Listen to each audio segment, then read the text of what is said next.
اللہ نے حکم دیا حضرت جبرائیل کو فلاں فلاں بستیوں کو الٹ دو اس کے رہنے والوں سمیت.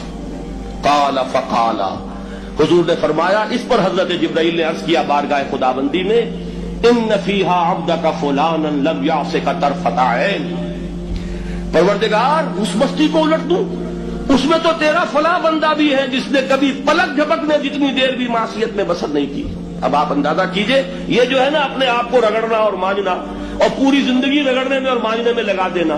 ہم بعض بزرگوں کے تذکرے میں سنتے ہیں اتنے اللہ والے تھے، اتنے اللہ والے تھے کہ ان کا گھوڑا بھی کوئی مشکوک دانہ نہیں کھاتا تھا، اور وہ خود جو ہے وہ انگریز کی عدالت میں بیٹھے ہوئے اور انگریز کی نوکری کر رہے تھے. یہ ہے وہ میگنوسکوپک اور مائکروسکوپک کا عدم توازن. طاغوت کی چاکری کر رہے ہیں، انگریز کی ملازمت کر رہے ہیں، انگریز کے قانون کی تنفیذ کے اندر اعلی کار بن رہے ہیں، لیکن ذاتی تقویٰ اور ذاتی نیکی اور ذاتی للہیت جو ہے اس کا معیار یہ ہے کہ ان کا گھوڑا بھی مشکوک چارہ اور مشکوک کھانا نہیں کھا سکتا. یہ ہے وہ عدم توازن، اس کو نوٹ کیجئے گا، جس کو کہ اس حدیث میں محمد رسول اللہ صلی اللہ علیہ وسلم نے واضح کر دیا کہ حضرت جبرائیل عرض کرتے ہیں کہ اللہ فلاں بستی کو الٹ دوں، اس میں تو تیرا فلاں بندہ بھی ہے جس نے پلک جھپکنے جتنی دیر بھی معصیت میں بسر نہیں کی. ذاتی نیکی کا اب اس سے اونچا کوئی مقام کوئی شخص مجھے اگر بتا سکے تو میں اس کا مرید ہو جاؤں گا. اس سے اونچا کوئی مقام ہوگا کہ آنکھ جھپکنے جتنی دیر بھی کسی نے معصیت میں بسر نہیں کی، ذاتی نیکی کی معراج.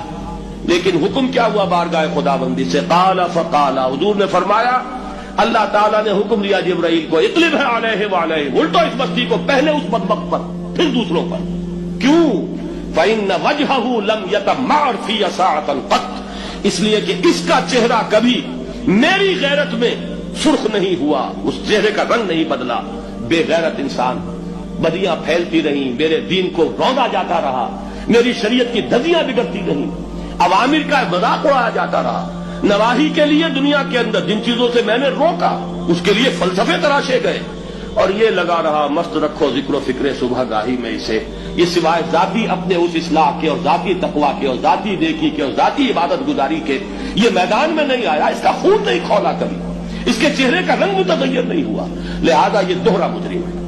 یہ ہے وہ تصور جو یہاں پر نوٹ کیجئے. ہاں اس کے یہ معنی بھی نہیں ہے کہ نماز بھی نہیں پڑھ رہے، روزہ بھی نہیں رکھ رہے، اقامت دین کے کارکن ہیں، فرض نماز آ گئی ہے وہ چلی جا رہی ہے، جماعت کا کوئی اہتمام نہیں ہے. اب یہ دو انتہائیں ہیں. ایک انتہا یہ کہ وہ تزکیہ نفس جو ہے اسی میں وہ رگڑنے اور مانجنے کا عمل جاری ہے، ایک یہ کہ اس کا سرے سے کوئی تعلق ہی نہیں.